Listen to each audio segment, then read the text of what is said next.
Hello, you guys. Welcome to my channel, All Things Militia, where I discuss a lot about what's going on in the political world and everyday life topics. Happy Sunday to everyone. I hope you guys have had a great weekend.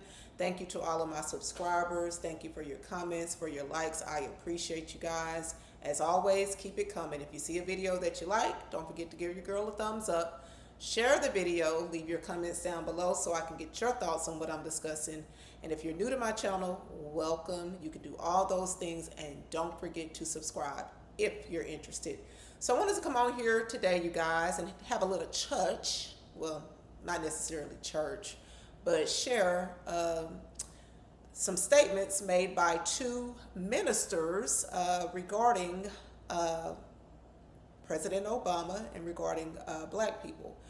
And one of them is considered to be controversial. Well, probably both of them are considered to be controversial, but one of them is probably more well known, which is Minister Farrakhan. The other one is a pastor by the name of Pastor Manning. And so, one of the things I think when it comes to identity politics is something that really gets us in trouble, because we tend to go with who we feel looks like us, because we think because a person looks like us that they have our best interest in heart, and that is not always the case. That's the reason why I changed my view, because growing up as a child, I had grandparents that were born before the civil rights movement. My grandfather was born in 28. My grandmother was born in 34. And you would hear stories as a black American coming up of the prejudices that they experienced and the racism and injustices and all of that. And it caused us to become prejudiced and to have hatred in our heart against people. Like the same thing that we were suffering, we embedded ourselves. We started hating people based off of their color. And so it was like hate begot hate. But when I got older and I started seeing that, there are good and bad in every race of people, every color of people, then I started looking at things differently. But you still have a lot of us that tend to, be caught up in that old, black American experience hatred, to the point where we will overlook things from our own, even if our own color is pretty much doing what the other color has done. But let's get into it, you guys. This is Pastor Manning, and this is his take on former President Barack Obama. Let me tell you something. I got to deal with now. Them niggas, they go to these churches, these house shopping niggas, these Obama niggas. these niggas that love that trash called Obama. The nigga's mama is white. She's a piece of trash. She's a slut and a whore. Obama, our first black president. Obama, our first black president. Obama, we are black president. We don't pay our gas bill no more. We don't buy gas for no car. Obama, our first black president. We got a black president. Damn. Niggas! You ain't see nobody like them. So can't your eyes are open? How you gonna have a black president coming out of a white woman's vagina? Nigga, what's wrong with you? How you gonna have? This man don't care nothing about you. He's a damn cocaine head surfer out of Honolulu. He don't know nothing about the hood. He don't know how to duck back in the alley. He don't know about being black. What's wrong with you? Let me tell you. Well, that was kind of intense, you guys. He would be called a coon and a bootlicker by most by a lot of black people for even speaking negatively about the former president that was considered to be the first black president of our lifetime, Barack Obama. But he did make a valid point. Barack Obama's mother was not black. And it really doesn't matter, to me, because I feel like a lot of us that did vote for him voted for him based off of his color, because as black people, we were so used to seeing a white man in charge, and to see a black man reportedly win the highest office of the land, it was something new, it was something different.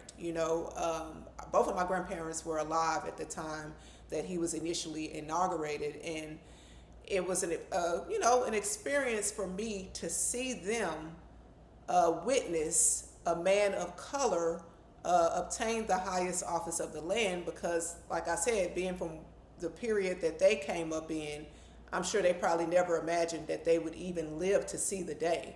So of course they had some type of feeling about seeing a man of color in that position, because like I said, a lot of us are going based off of history, what we have experienced as a people in this country. And so we didn't think, okay, well, the man really isn't 100% black. His mom is white. And we didn't think, okay, if it wasn't for white people, he wouldn't have been elected. We're just looking at it like, based off of color.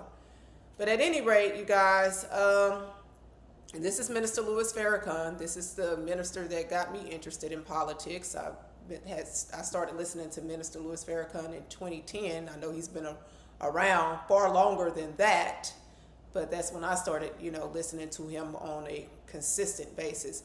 But this is what he had to say. Around the time that President Barack Obama initially came out in 2008, I believe Minister Farrakhan endorsed him. If not, he was, supportive of him. But, this is what he had to say after Obama took office and, was pretty much groomed by the very people that we tend to go against as a race of people. But let's just hear what he had to say.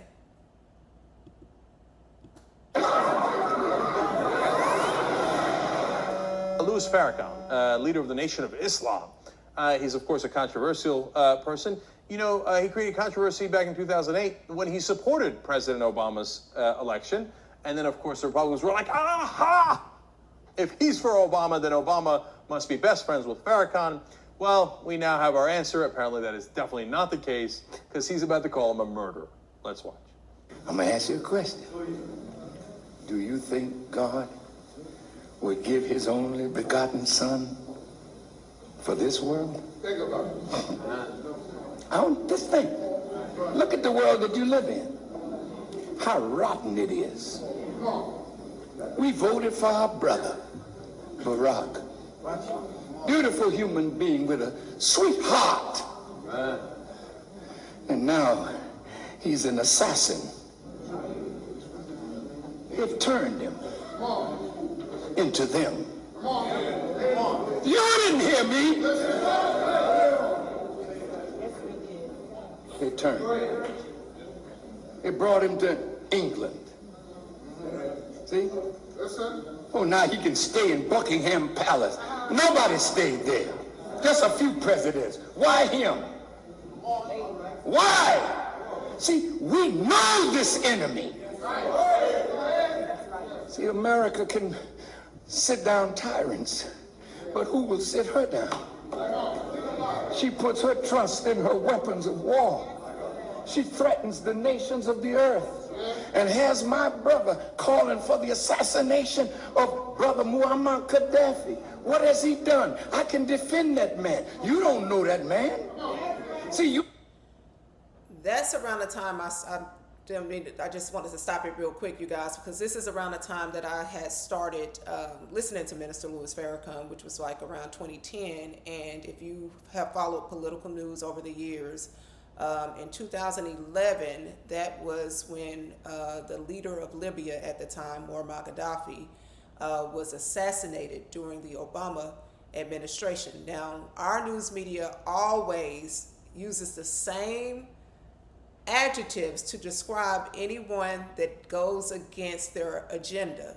He's a bad man. He's killing his own people. He's a dictator. He's an authoritarian. And they use that regarding Muammar Gaddafi. But then when I looked at Libyan news, I saw a total different story that was being portrayed of him, which led me to further see how our news media is not used to give the truth. It's used to spin a narrative, because they did the same thing with Saddam Hussein. He's a bad man. He's killing his own people. Anybody like a Farrakhan or a Kanye West that are outspoken and that are truthful and speaking things that they don't want to be shared with the masses are labeled conspiracy theorists, or labeled crazy, or some type of controversial figure. And so I'm like, this is kind of like the norm for them to do this when there's a person that doesn't go along with their agenda. Okay, so, and that's when like I said, when I became interested in politics, is when I saw how they did put Muammar Gaddafi out to be a bad man, but then we learned that he actually did way more for his people than really any of our leaders have ever done for us. While they were over here busy squandering our tax dollars, and we're trillions of dollars in debt as a country, his country was debt free. He shared his resources with his citizens, gave them opportunities to advance free health care, and things of that nature. But like I said, that was the narrative that they gave him. He's a bad man. And meanwhile, and then they were saying it was long past time for him to be out of power because he had been leading the country, I think, for like 40 years or whatever. But then look over here, and you have congressmen and women like Chuck Schumer, Nancy Pelosi, Maxine Waters, Biden, the Clintons, all of these people, Elizabeth Warren, that's been in office for decades. Okay, but then they wanted to make like, oh, he's been long past his time. But we have politicians that have literally, this is all they have done for a living, is grift off the American people. Let me get back into what Minister Farrakhan was saying regarding Barack Obama. Victim of that media that's controlled by satanic forces. My poor brother. They're bombing. They said they were only going over there for... Let me back that up, you guys, because he said something that is the reason why I got on social media to begin with, was because of the lies that the media was spewing. Okay, like he's talking about former leader of Libya, Muammar Gaddafi here, but think about it. Our media also gave Trump the same narrative. He's an authoritarian. He's a dictator. And it's like, wait a minute, why are you calling people that are actually in support of people, you know what I'm saying, or at least came out with a motive to be in support of people and do more for we the people? Why are they always the ones that get labeled in a negative light? But let me back it up just a little bit. Here we go. My poor brother. They're bombing. They said they were only going over there for humanitarian reasons. A little bit more, guys. They're bombing. They said they were only... I wanted to get to the part where he was talking about the media. Let me back it up just a little bit more. I apologize. There we go. That man? See, you're a victim of that media that's controlled by satanic forces. My poor brother. They're bombing. They said they were only going over there for humanitarian reasons. We're going to stop Gaddafi from killing his own people, and we believe that. You've been deceived. You talk about a man killing his own people when you lie to the American people saying that Saddam Hussein had weapons of mass destruction. When you lie and then take innocent young men who come to serve their country and send them to die in Iraq, in Afghanistan, over lies. That's a murderer in the White House. Who will say it? I will, because I have a power behind me that is bringing America to judgment as we speak. Don't be afraid. I'm talking. All right, there was some Wow. awesome. So you guys, we get so far caught up into identity politics. So he's a black man, so if you're black, you shouldn't have anything to say about him. Or he's a white man, and if you're black and you speak in favor of him, then you're anti-black. Just all of this foolishness, when at the end of the day, it's a collaborative effort. It takes all races, it takes both of us to put someone into the position that they're in. And it's people that are in high places that were behind Obama being in the position that he was put in, just like other presidents were behind other presidents being put in their positions. So I feel like, as you know, a black race of people, we really need to get out of identity politics, because at the end of the day, we're all people. We're all looking for the pursuit of life, liberty, and the pursuit of happiness. At the end of the day, as a human being, that's what we all want, to be able to have a peaceful, prosperous life. Okay, and yes, we as a people have suffered injustices. In every race of people, there are people that have suffered injustices. We know our history was not favorable, but to continue to dwell on what was instead of what is and what will be, which is what the Word of God said. There's nothing new under the sun. What was, is, and what is will be. So it's a continuation, and that's when you know that there's a higher being that's in charge of everything, the good and the bad. My Bible says he controls it all. He controls both the good and the evil. So it does not matter what color a person is. It matters who's in control. Okay, and I listen to the ministers. I agree with partly what both of them said. Pastor Manning was a little bit more, vulgar. How you gonna elect a black man and he came out of a white vagina? Okay, it really doesn't matter to me at the end of the day if he came out of a white vagina or not, but that does make sense, because we always want to make stuff black and white, but if you put it in that context, he's not 100% black. But when you have black people talking about him or giving any form of criticism of him, then they're immediately labeled anti-black, a coon, a sellout, although they don't even know the things that man was behind, okay, and who he was being used by to push a lot of satanic agenda on us as a people. Okay, and I'm not going to get off into that because people are real sensitive, but all you have to do is look at his administration. What was one of the main things that was pushed? And I'm not talking about the Obamacare. What was one of the main things that he was known for pushing? Okay, that goes against biblical principles. None of us are perfect. I'm not a saint, I'm a sinner, but at the end of the day, you have to call truth and a lie. You have to call right and wrong, no matter what the color is. And when we look at things in that light, I believe we as a people, as a whole, human race will begin to come together. When we stop looking at it in black and white and look at it in wrong and right, then we'll get somewhere as a whole. That's my thoughts on it, you guys. Let me know yours in the comment section, and I will see you later.